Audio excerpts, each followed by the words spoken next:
Have you ever found yourself wondering why some relationships feel so intense, so all-consuming, yet leave you feeling exhausted, hurt, or even empty?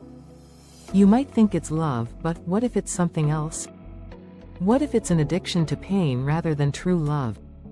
Let's get one thing straight: real love should lift you up, make you feel seen, safe, and supported.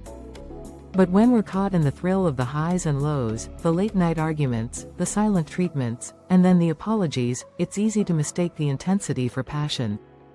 This cycle becomes addictive because, in a strange way, it keeps us wanting more, even if it hurts. So, how do you tell the difference? How do you know if you're in love or just caught in a painful loop? First, let's talk about how love and pain can sometimes feel so close. When you're in a toxic or unfulfilling relationship, every moment feels amplified. The highs feel euphoric, like the rush you get after a fight when they promise to change, or the brief moments of closeness that seem to make everything worth it. But the lows? They cut deep. And over time, this roller coaster starts to feel normal. In a healthy relationship, love feels steady, even if it's not always exciting.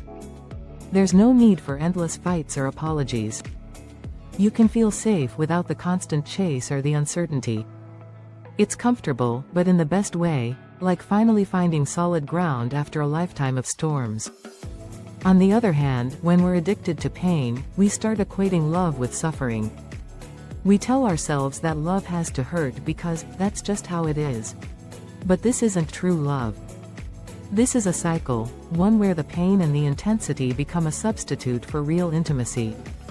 It becomes something we rely on, even if it makes us feel worse.